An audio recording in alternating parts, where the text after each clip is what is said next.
Okay, finally. For some reason, we were trying to make this stream work and it was not working.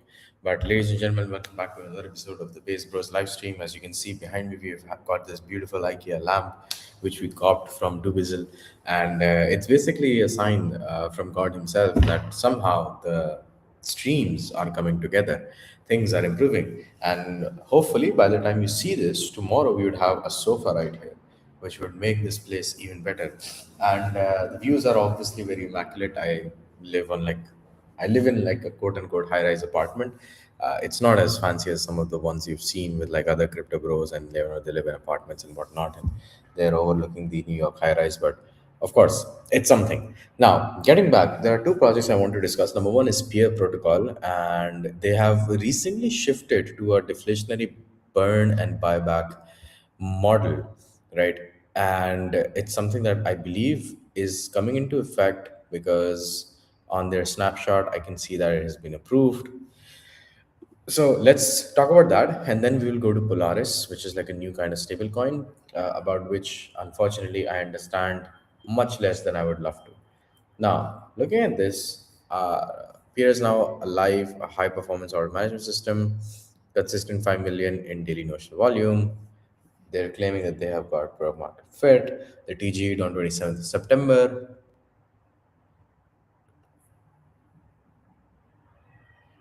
They have distributed over 134 ETH. Protocol revenues are service allocations. Treasury reserve. Here's mentioned seamless execution layer. Just protocol revenue strengthened the peer to okay. Exception characters. Okay, so like, what do we do? Okay, so like, what are they saying? They're saying that they're gonna give out like rewards in peer and stake peer will serve as a gateway. Okay,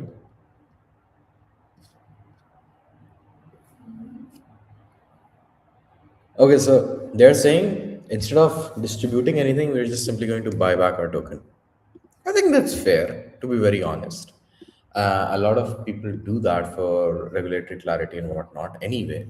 So fine. I mean, it's not the end of the world. And honestly, what I've seen is that burn and buybacks, like all of these things, like they work really well if you already have like something positive going for you. That's what I honestly believe. So if I look at like peer protocol, let me just go there. Like these guys, home of long short trading. I would just not keep this. Okay, hear me out, guys. You have to hear me out, please. For the love of God, if you're a serious project, you should not do this. You should not keep the token CA in your bio.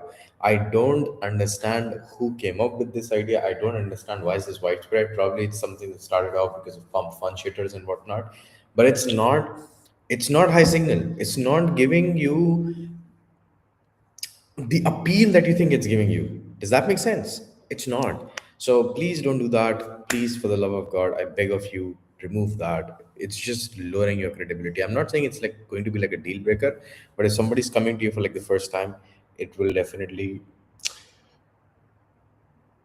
rub them the wrong way. Let's just put it like that. Maxi houses, if the solution, agent peer phase three. Okay. Uh, I see you guys really support your community talking about you. It's very nice. Okay, so let's see what this Pear dot garden is. The home of long short trading.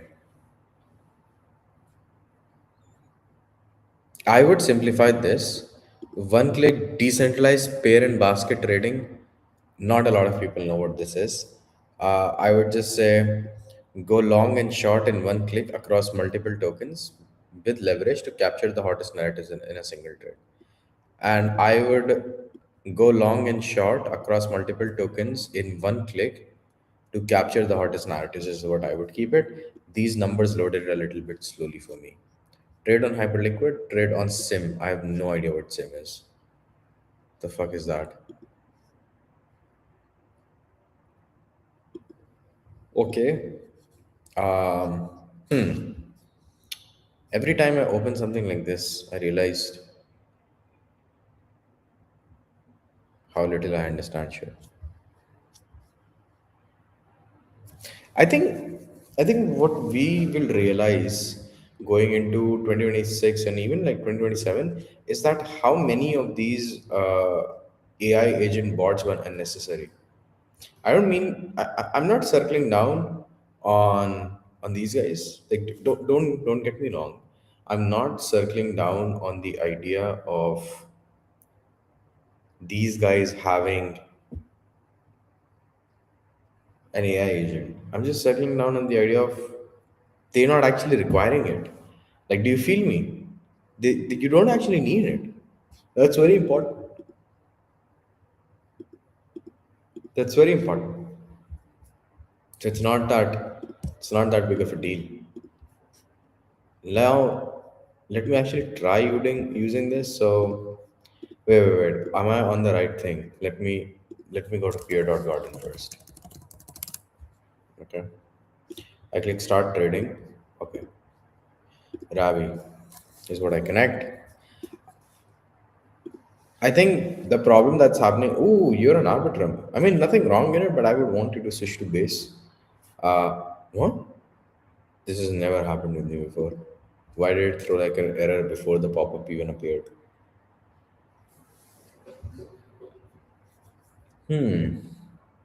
Long asset, short asset. What is this agent peer? Why do I need this guy? I have no idea what's the use of this guy right here. 50/50, 1 hour, size, how much we need, available margin. Wow, man.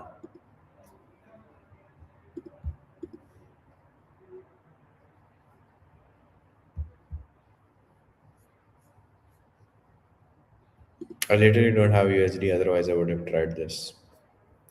I would simplify this UI UX a lot right now because I think you guys also do not have like a tutorial. I would actually, if Agent Peer is not serving the purpose, I would actually deprecate that storyline because that storyline is not fitting very neatly. Or maybe that storyline is not being told with like as much passion as it should be. I would actually introduce videos on your website because right now I think it's too text heavy.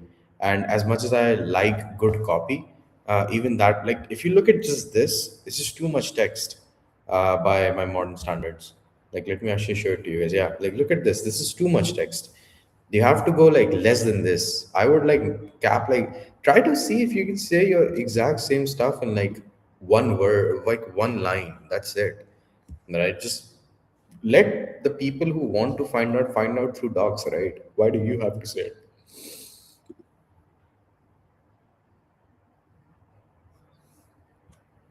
I would just deprecate agent fear, bro. If because I don't think anybody's trading based on like what is the confidence signal of the AI. But yeah, that's basically what these guys have been building. Again, I'm happy for them, but what I'm more excited about is these guys, just Polaris. Now, Polaris, I really fucking like the idea. So you guys know that I am a cypherpunk, right? Cypherpunks write code, yes, but I think when Eric Hughes said that, he, I feel on a personal level that he left out a lot of people like me. Ideologically, I believe in the ethos of cypherpunk. I believe in the idea of freedom over anything in the world. Okay, I'm willing to kick off jobs. I'm willing to cut off people. I'm willing to move countries. And I know it's a little bit ironic that I live in the UAE, and that's because the trade-off there is that okay, at least I'm secure here, right? There are a lot of countries in the world that appear to be free. They're not free, and there it's not even safe. So yes, okay, we are in this weird conundrum where we probably need like a cypherpunk state at the end of the day. And I think the network state or the network school by Balaji was like an attempt to make that. I'm not saying ban any foreign idea like you can't bring in religion and network state or anything like that. I'm not saying that. I'm just saying that if you believe in that, it's not state backed or state sponsored, if that makes sense, right? And I think that's what democracy at its core is supposed to be. It's supposed to be a bunch of very fundamental ideals which are so basic that they allow even people from different countries, different nationalities, different ethnicities, different religions to come together and live together, right? But unfortunately, as it tends to happen with democracies, they get bogged down with bureaucracies, things delay, and then they become really, really biased. That's basically what has happened to most of the democracies across the world. It becomes false selection. So I think down the line, we will arrive at a state where we will need like a cypherpunk state, in the sense that people will just realize that they've had enough of this mega corporate takeover bullshit from corporations around the world who are actually streaming for your data, which is this is a moral war. You have to understand this. And I think this guy, I don't know him personally, right? Token Bryce wala, right? This guy, right? uh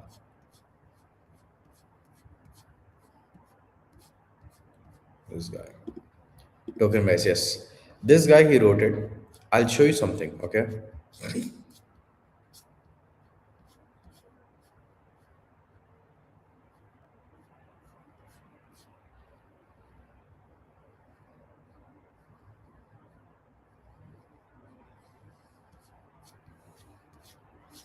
Man, this guy tweets a lot, and I love that. Good founders often do tweet a lot. He talks about this pigeon problem where, if you don't build right from the start, you're almost always fucked in DeFi, because DeFi and markets in general, they don't give you the time to course correct, man. I think the only protocol that has been able to course correct and still stay relevant and still stay hot is actually Pendle. I can't think of anyone else. Like the Pendle team, I think those guys race against time when it comes to relevance. I don't know how they do it. But if you think about it, where is it? Civil system.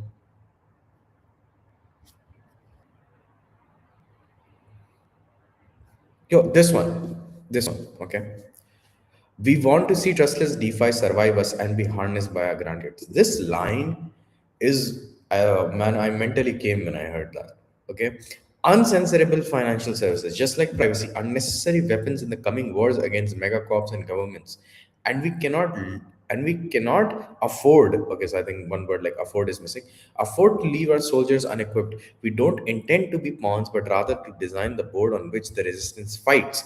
How serious are we? McAfee level serious. We take this stable to a 10-digit supply in 2 years. Unlike him, thanks to our immutable code, we won't need to go on the run, but we are damn ready for it if that increases the success odds. Logged in poorly describes how born and self-made ready we are for this. So this is an ideological level warfare at that point of time. And I love founders like these, because founders like these will not sell you out. They will not sell you out because of regulations. They'll not sell you out because what Daddy BlackRock tells them. And I respect that. I'm not saying everybody who corroborates with BlackRock is somehow evil and needs to be punished, or does not understand DeFi, or does not, deserves no place in crypto. Please don't understand that. Don't take it that way. But it's very, people in Web3 have chased hype so much, they've chased adoption so much, they've chased 1 million users so much, that it's very heartwarming for me to see somebody building for 10 super users, if that makes sense.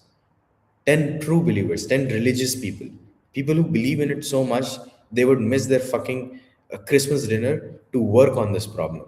You know, I would want to contribute somehow to Polaris, if that makes sense, because of how deeply it rings true in me, and I would want to do that beyond any compensation. There is no amount of money in the world that can ever be paid to fully satiate and compensate the work of somebody who is working towards true decentralization, not convenient decentralization. I'm often reminded of the speech of King Baldwin, as you can see it in that movie, man. Shit, what is it called? It's a very famous one, man. You guys have seen it. 100% you guys have seen it. Where he says that, when the time comes, you cannot stand before God and say, virtue was not convenient, or I was told thus by my seniors or my master. Each man's soul is in his own taking. It's a very beautiful idea. It's a very important crux. So when we look at DeFi, my only call to people is that back in 2021, when I first came onto the scene, people believed in things. We believed in WAGMI. How many of you heard WAGMI this cycle? Nobody. Nobody said wag me because that dream is dead. We've all become these fossilized creatures chasing short term profit. I'm not saying there's anything wrong with profit. Go for it. But at what cost? Is that profit really profit? Is monetary capital really worth it if it deteriorates your moral capital? To me, the answer is no. And that's my problem with a lot of these gambling apps that are neurologically designed to make you spend more money, knowing that their audience is just like people who are already down bad. And it's just like preying on people who are almost at a point of mental illness, right? That's the same problem I have with a lot of meme coin platforms. That it's one thing to allow people to launch coins. It's another thing to promote them to do that in order for them to become rich and make them see dreams of becoming billionaires by the age of 15. I think that's wrong. That's morally wrong, and that's not what DeFi should stand for. I think it should stand for its morals. I think it should stand. DeFi has a moral compass. I'm sorry to say that it has always had that, and will always have that, because at the end of the day, there's a reason we do not call it world finance, or we call it decentralized finance. And I know like the terminologies have been like shaky. Different people say different things. I understand that very well, but it doesn't have to be. I personally believe that what Polaris is doing today is that. Wait a second, I think these guys are asking for a link to it. What Polaris is doing right now is that they are trying to change the world bit by bit, and I appreciate that.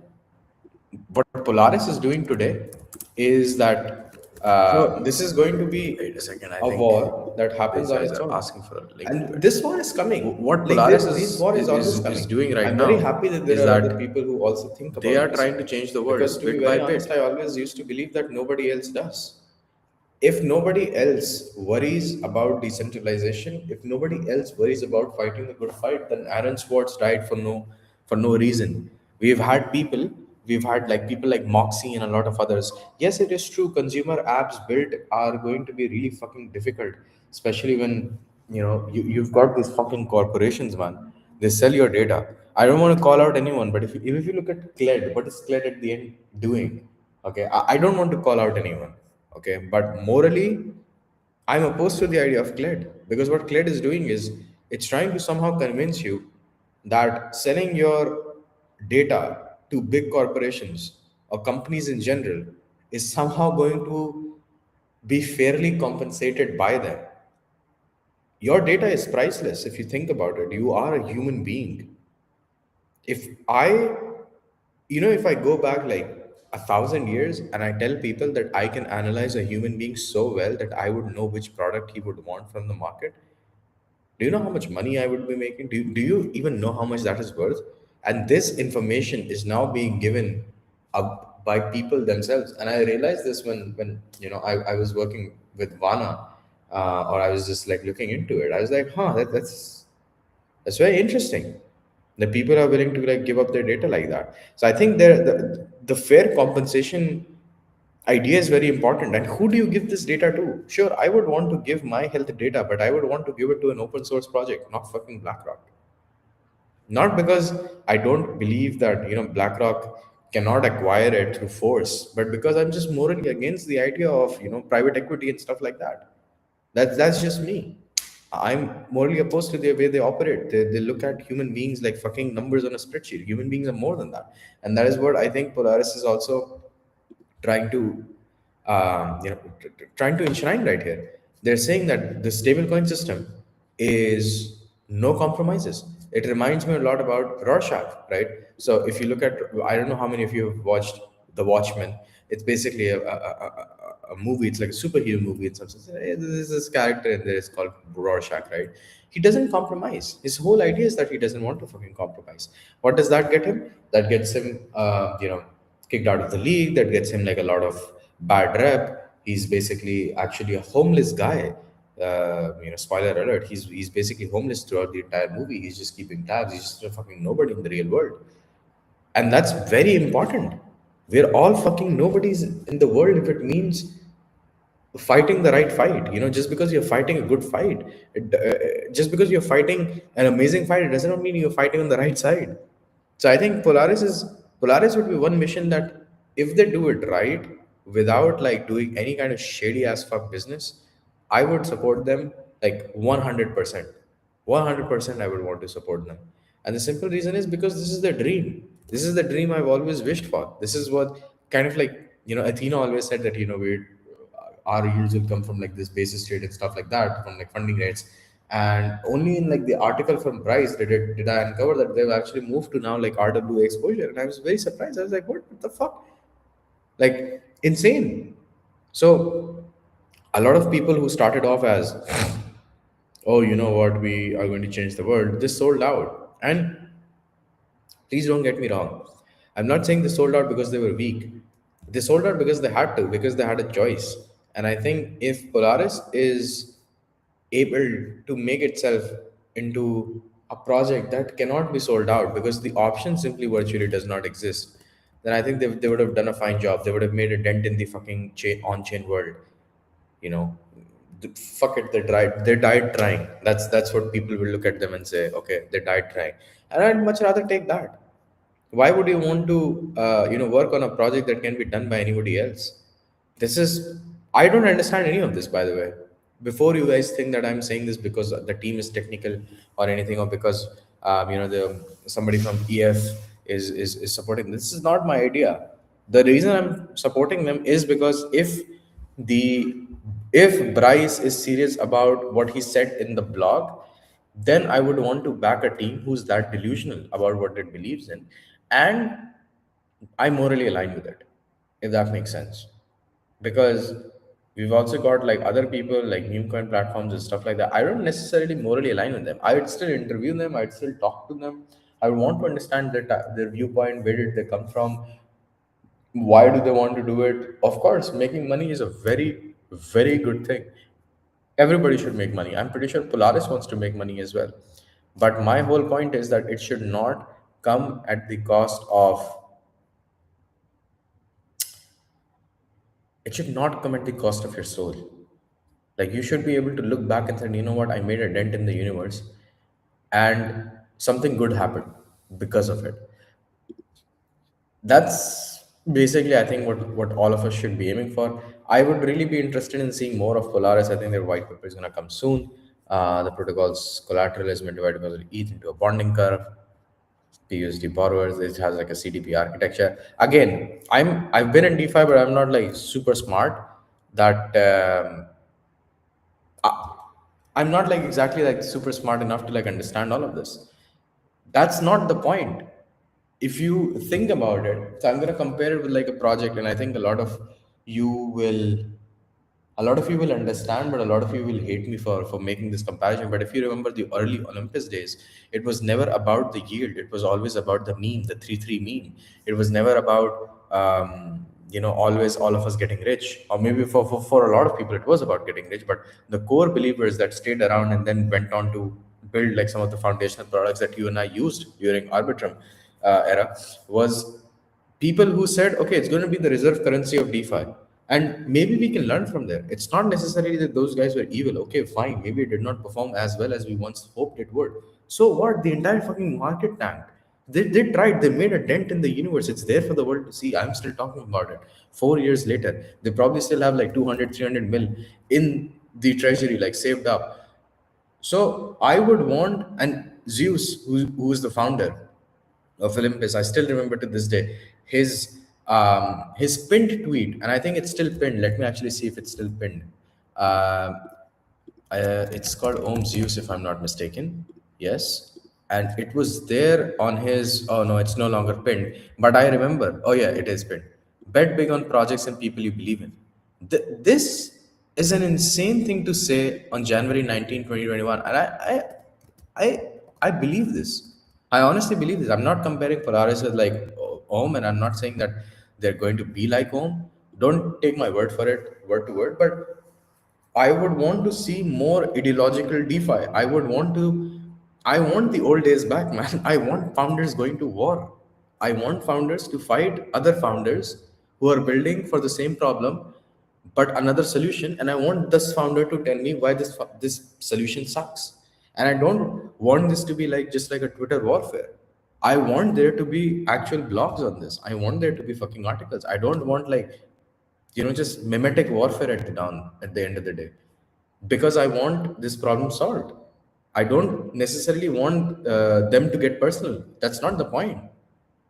Because when you care, you obviously want better. Somebody can come to my stream and say, bro, you have like a shitty camera because you're using a MacBook. And I'm like, yeah, but it gives me the freedom. And he's like, fuck your freedom. The stream is shitty. Use this camera, this particular one. So when this person comes to me, and then there is another friend of mine who says, oh, you know what, your streams are really nice, man. I really hope one day they take off. But secretly in their heart, they despise the streams. Who's more of my friend?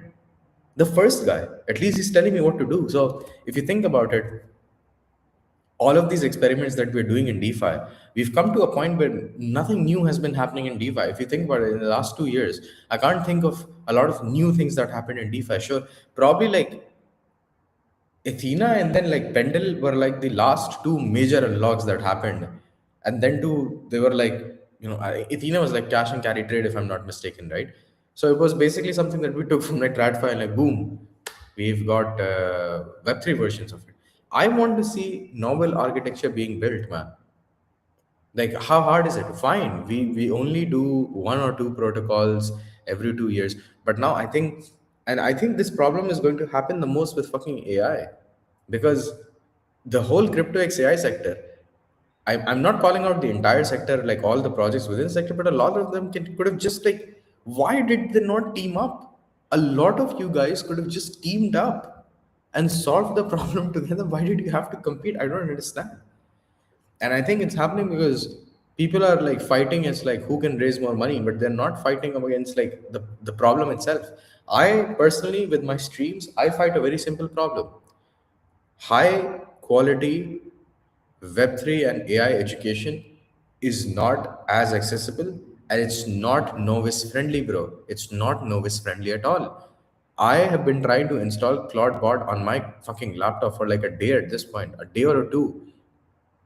No videos help. I'm getting like weird ass errors. I'm asking Claude, okay, why is this happening? I'm on max plan, by the way, the highest plan that is possible. I have problems. If I have problems, despite having the max plan, despite having YouTube, despite having Twitter, despite having access to whatnot, like how many articles you've got at this point. If I'm having trouble, imagine the average person. So this information is not available. Sure, we've got TVPN. Sure, we've got Bankless. Sure, we've got a lot of people like roll up guys are doing an amazing job. Bankless guys are doing an amazing job. Grant blockmates, these guys, they're all doing amazing jobs. But all of us can still be doing better. That is my point, and that is the fight that we will continue to fight, right? Not a war on attention.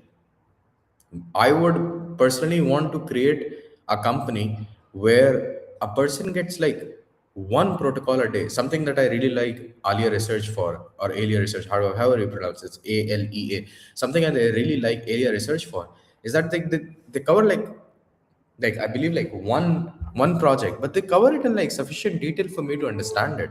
So we want more of that, because there is no understanding left in the space anymore. It's all like our attention spans are cooked, and we have to fight against that. The only way to fight against that is that you basically increase quality per unit second. That's it. So you just have to make like very high quality or very informative or very relatable pieces of content that are actually educational for projects that are actually changing the world. Ramp, like the sponsor of Founders Podcast, they're actually changing the world. Their accounting system works. So it's doing an impact, right? The whole reason I'm trying out Grok is because holy shit, it could actually do things that ChatGPT could not. Gemini can take video input. That's major. That's major for somebody like me. There's a lot of times I had to do. Perplexity could query my YouTube fucking videos and tell me like with timestamps what chapter was being covered at what place. So when there's this entire clip from like the thread guy, there's this entire clip about like the thread guy, right? He has this clip where he says like, what were you doing when programmable money took over the internet? And I think I just want to leave you with that idea that there are a lot of opportunities in the space. Find companies that are like new, posh, niche, probably ideological, crazy people, right? Even tap.fun, right? Okay, fine, mimetic trading, you want them, go for it, but tell me why. You should have like a why as to like why you want to support something. And then I think you become like a, would you want to contribute to them even if you're not getting paid? I would want to contribute to Polaris simply because of that mission. It speaks to me. It's literally like one of the first in my principles of Web3. It's literally the first principle, the cipher fingerprints. I believe in that because I know what lack of access to crypto education resulted in. A lot of my seniors in college, a lot of my colleagues, they for like the last 4 or 5 years have always wanted to get into crypto. They go down the YouTube rabbit hole, but it's fucking influencers who have just filled it with their CPM and SEO optimized bullshit videos about, I don't know, running their Bitcoin mining machine and something, and they always get fall into scams. Pi was a scam, bro, right? The whole of India was mining Pi on their fucking mobile phone. Nobody can sell it now, right? So everybody's had just like bad experiences. So when you allow like players, when you optimize, it's like Godhard's law on steroids. Everybody fucking optimizes for likes, clicks, links, downloads, and stuff like. Nobody actually optimizes for where they're headed. What does this result in? Does this make the end user's life better or worse? And I think if we start looking at that, a lot of protocols across Web3 will fall. So bet on projects that are like Polaris, that are trying to do something. It does not matter if they succeed or not. That's not the point. It's the ethos that counts. So find more projects like that. You think that if they don't succeed, they would stop. They would not stop. They will come back again and again and again, and they'll continue to come back. And that's basically the whole idea. Just find people who are ready to build with you. Even Sam from Frax, those guys have been building for a really long while. You can go to Sam, you can say, "Hey man, your stablecoin design sucks. Here's why." He will listen. So find founders like Sam. Go talk to them. Go try to improve their product if you want. But launching like the ninth iteration of a popular app is not going to cut it. Sorry guys, this is like a bit of a ideological rant, I believe. I'm again not against anyone in particular. Just try your best, see what can be done, and then maybe we will see. I'm really hopeful that we see like this resurgence in ideological warfare on DeFi, because I think we've gone like way too quiet on this. We've all become like sugar babies of fucking BlackRock, and there is not enough risk in this. Why are we fighting this? Why are we just doing this? If all I had to do was use traditional banks at the end of the day, was speed the only thing that I cared about? Was it all about speed? There's one talk I want to leave everybody with. If you're watching this right now, till this point, this is speed by Peter. Let me find it. He was basically an EF guy. Let me find it.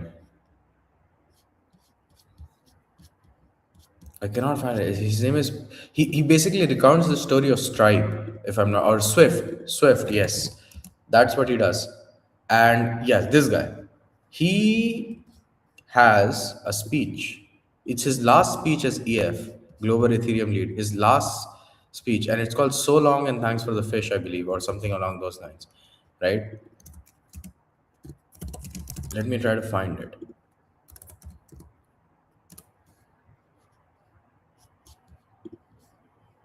I think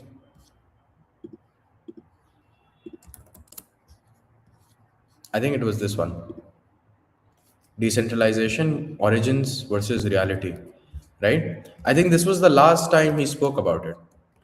I want everyone to see this. Just 2x this, I don't fucking care. Just look at this, right? Because erosion of this is such an important message. Nobody in DeFi, nobody in Web3 is talking about it right now.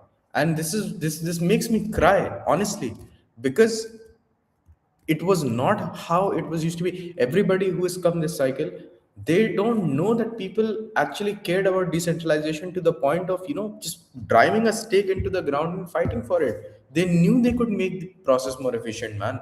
They knew they could do more. They knew they could improve the UX by more. And I know very sounds very hypocritical coming from me, considering that I keep yapping about better UI UX, I keep yapping about better UI UX, but you would never see me talking about speed or like cutting corners when it's like an application like Whale.cache or something, or even Zcash for all that I care.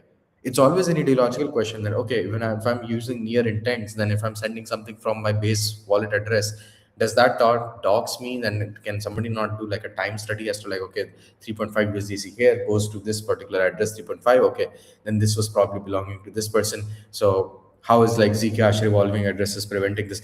It's always an ideology, because the reason I emphasize so much on UX is because I already assume that those people are not fighting the value game. So when Polaris makes a decision, before I review for UX, before I review for marketing, before I review for a lot of things that I can review them for, I will always look at them for their values. Are they staying true to their values? As all, guys, I know, man, I stretched it far more than I would have liked to, but look into them. Congratulations, of course, to Peer Protocol for like passing KP3 as well. I hope you guys continue to do well. Hopefully, your UX, I would definitely assume that you should definitely implement onboarding. For Polaris, of course, interesting things await. I look forward to the release of their white paper. I would try to understand it. Again, I'm not a technically very inclined person. I'm an ideologically very inclined person, and I would want to support them. But that's basically my idea. I would still try my absolute best to support projects, not only Polaris, but any project that is building in this in this space, like something that is like personalized, something that's a freer alternative. I would want to support you. I don't know how I can support you, but I would want to support you in any way imaginable.